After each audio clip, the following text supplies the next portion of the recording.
தென்னகத்தின் குரல் நேயர்கள் அனைவருக்கும் வணக்கம். இந்த தென்னகத்தின் குரல் சேனலை தொடர்ந்து கண்டுகளிக்க சப்ஸ்கிரைப் செய்ய வேண்டுமாய் கேட்டுக்கொள்கின்றோம். இன்றைய தினம் நாம் பார்க்க இருப்பது என்டிஏ கூட்டணி தமிழகத்தில் உடைகிறதா? எதனால் அந்த என்டிஏ கூட்டணி உடைகிறது?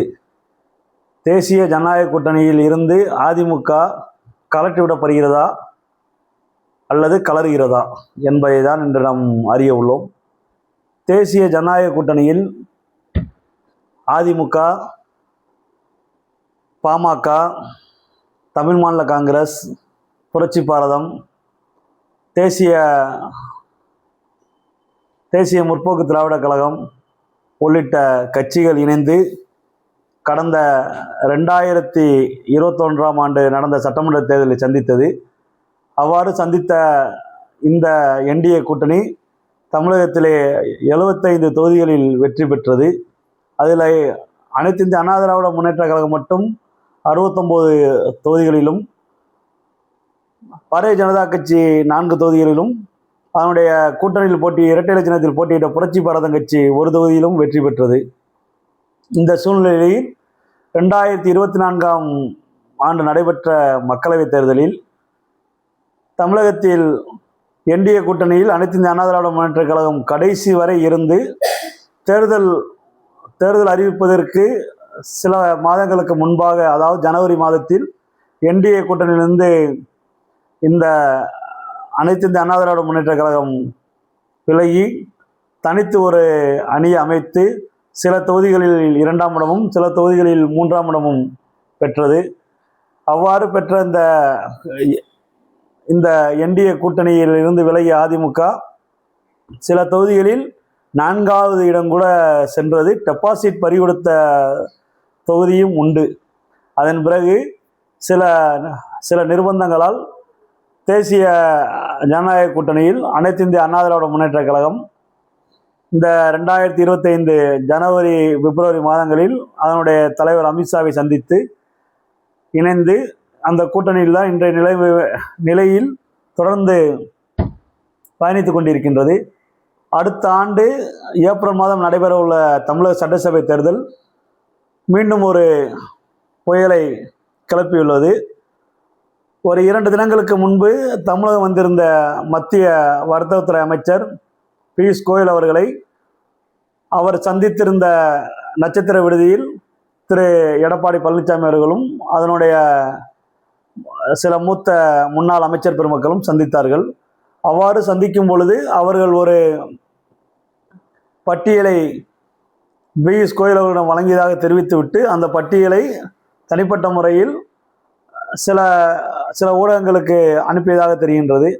அந்த அடிப்படையில் ஏற்கனவே சொன்னது போல் அனைத்து இந்த அண்ணா திராவிட முன்னேற்ற கழகம் 170 தொகுதிகளில் கண்டிப்பான முறையில் போட்டியிடும் என்றும், பாமக 23 தொகுதிகளிலும், அதேபோல் பாரதிய ஜனதா கட்சி கடந்த முறை 20 தொகுதியில் போட்டியிட்டு 4 தொகுதியில் வெற்றி பெற்ற பாரதிய ஜனதா கட்சி இந்த முறை 23 தொகுதிகளில் போட்டியிடும் என்றும், தேசிய முற்போக்கு திராவிட கழகம் 6 தொகுதிகளிலும், அம்மா மக்கள் முன்னேற்ற கழகம் 6 தொகுதிகளிலும், அதேபோல் அனைத்து இந்திய அண்ணா திராவிட முன்னேற்ற கழகத்தினுடைய ஒருமை மீட்பு குழு ஓபிஎஸ் தலைமையிலான அணி 3 தொகுதிகளிலும் போட்டியிடும் என்ற ஒரு பட்டியலை வழங்கினார்கள். வழங்கிய அந்த பட்டியல் சில ஊடகங்கள் அனுப்பப்பட்டு விவாதத்திற்கு உள்ளானது. இந்த சூழ்நிலையில் இங்கிருந்து டெல்லி சென்ற பியூஷ் கோயல் அவர்கள் அதனுடைய பிஜேபியுடைய தலைவரான ஜேபி நட்டாவிடம் அல்லாமல் இன்றைய பிஜேபியை முழு கட்டுப்பாட்டில் வைத்திருக்கக்கூடிய திரு அமித்ஷா அவர்களிடம் அந்த பட்டியலை வழங்கி, இந்த பட்டியலின் அடிப்படையில் தான் அனைத்து இந்த அண்ணா திராவிட முன்னேற்ற கழகம் நமக்கு தொகுதியை ஒதுக்குவதாக தெரிவித்துள்ளார் என்ற கருத்தை தெரிவித்ததன் அடிப்படையில் தற்பொழுது ஒரு மிகப்பெரிய ஒரு செய்தி தமிழகத்திலே பரவி வருகின்றது. என்னவென்றால், தமிழகத்தில் இதுவரை இன்றைய கள நிலவரப்படி 4 முனை போட்டி என்ற ஒரு அடிப்படையில் இருந்த கள நிலவரம் தற்பொழுது 5 முனை போட்டியாக மாற உள்ளதாக தெரிகிறது. எப்படி 2024ஆம் ஆண்டு நாடாளுமன்ற தேர்தலில் கடைசி நேரத்தில் 3 முனை போட்டி 4 முனை போட்டியாக மாறியதோ அதேபோல் தற்பொழுதும் 4 முனை போட்டி 5 முனை போட்டியாக மாற உள்ளதாக தெரிகின்றது. அந்த அடிப்படையில் அனைத்து இந்திய அண்ணா திராவிட முன்னேற்ற கழகம் கடந்த காலங்களைப் போலவே தற்பொழுதும் என்டிஏ கூட்டணியிலிருந்து ஜனவரி மாதத்தில் வெளியேறுவதற்கு மும்முரமாக செயல்பட்டு கொண்டிருக்கின்றது.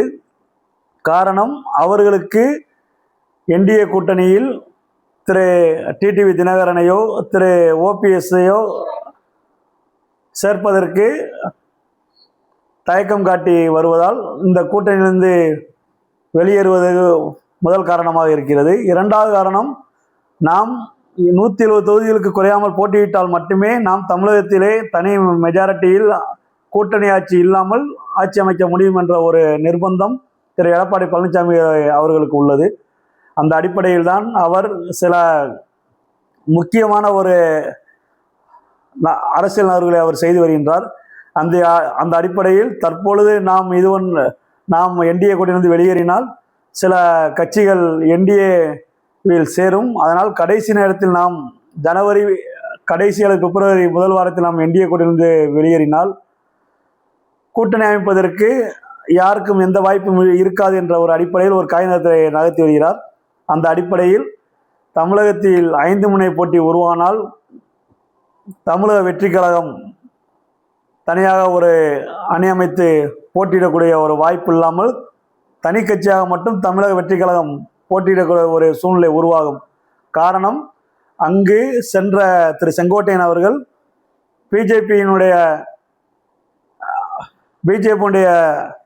அழுத்தத்தின் அடிப்படையில் தான் அவர் தமிழக வெற்றி கழகத்திலே அவர் சேர்ந்தார். காரணம், நம்மளை கடைசி நேரத்தில் திரு எடப்பாடி பழனிசாமி அவர்கள் கலட்டி விட்டால் அவர் தமிழக வெற்றி கழகத்தினுடைய கூட்டணி வைக்கக்கூடாது, அப்படி கூட்டணி வைப்பதற்கு தடைக்கல்லாக திரு செங்கோட்டையன் அவர்கள் அங்கு இருப்பார்கள் என்ற அடிப்படையில் தான் அங்கு செங்கோட்டையன் அவர்களை சேர்த்து பிஜேபியுடைய முழு ஆசீர்வாதத்தினால் செங்கோட்டையன் அவர்கள் அங்கு சேர்ந்துள்ளார்கள்.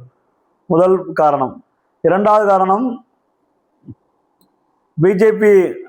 பிஜேபியுடன் நாம் கூட்டணி அமைத்து போட்டியிட்டால் தமிழகத்திலே சிறுபான்மையினர் வாக்குகள் நமக்கு கிடைக்காது என்பது திரு எடப்பாடி பழனிசாமி அவர்கள் முக்கிய ஒரு குறிக்கோளாக அவர் கருதுகிறார்.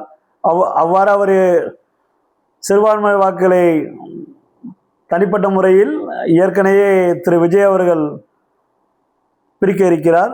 அதேபோல் சிறுபான்மையினர் வாக்குகளை திரு நாம் தமிழர் கட்சி தனியாக பிரிக்க இருக்கிறது. இந்த அடிப்படையில் அவர் ஒரு தனி அணி அமைத்து போட்டியிட்டால் நாம் தனிப்பட்ட முறையில் வெற்றி பெற முடியாது என்றால் கூட எதிர்க்கட்சியாவது நம்மால் ஆக முடியும் என்பது திரு எடப்பாடி பழனிசாமியுடைய ஒரு எண்ணமாக உள்ளது. அதேபோல் பிஜேபியும் சில காய்நகர்த்தலை செய்து வருகின்றது.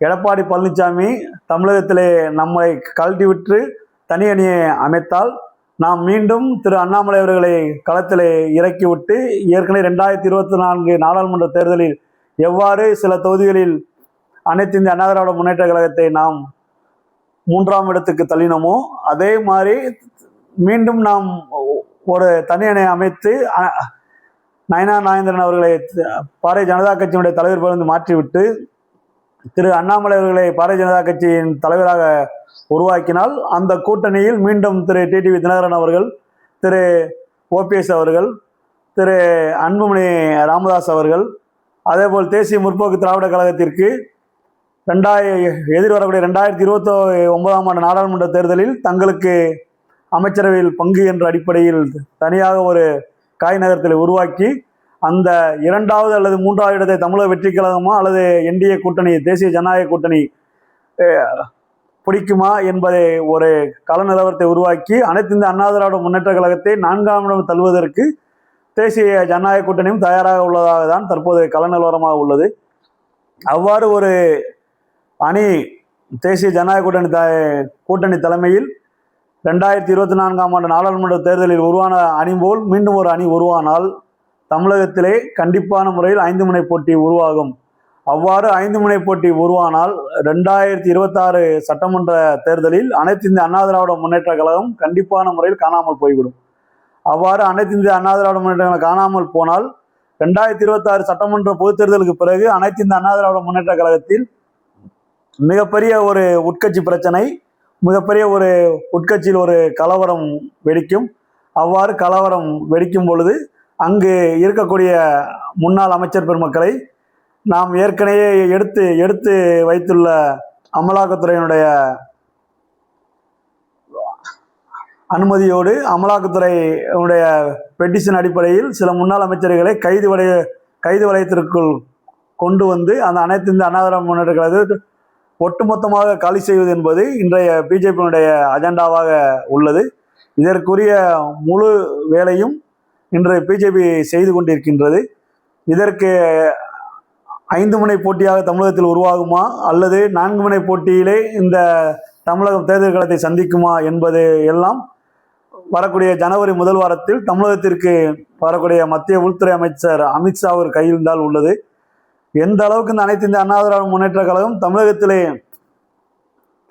மிக செல்வ செழிப்போடு இருந்ததோ, இன்று என அனைத்து இந்திய அண்ணா திராவிட முன்னேற்ற கழகத்தினுடைய பொதுச் செயலாளராக தலைவராக இருந்த திரு புரட்சித் தலைவர் எம்ஜிஆர் அவர்களை சந்தித்து எந்த தேசிய கட்சியினுடைய தலைவர்கள் சந்தித்து கூட்டணி பேச்சுவார்த்தை நடத்தினார்களோ, இந்தியாவுடைய இந்த மோடியா லேடியா என்று ஒரு குறிக்கோளோடு தமிழகத்தில் ஆட்சி நடத்திய செல்வி ஜெயலலிதா அவர்களை சந்தித்த போயஸ் கார்டனில் நேரடியாக வந்து சந்தித்த திரு எல்கே அத்வானி அவர்களாக இருக்கட்டும், திரு மோடி அவர்களாக இருக்கட்டும், திரு நிதின் கட்டாரி அவர்களாக இருக்கட்டும், பாரதிய ஜனதா கட்சியினுடைய தலைவராக இருந்த திரு ராஜ்நாத் சிங் அவர்களாக இருக்கட்டும், அனைவரும் அவர்களை தங்களுடைய இல்லங்களில் வந்து சந்தித்த வரலாறு போய் இன்று தமிழகத்திலே மிகப்பெரிய எதிர்கட்சியாக மிகப்பெரிய ஆளுங்கட்சியாக இருந்த அனைத்து இந்திய அண்ணா திராவிட முன்னேற்ற கழகத்தினுடைய பொதுச் செயலாளர் எடப்பாடி பழனிசாமி அவர்களும் அதனுடைய கட்சியினுடைய முன்னாள் அமைச்சர் பெருமக்களும் இன்று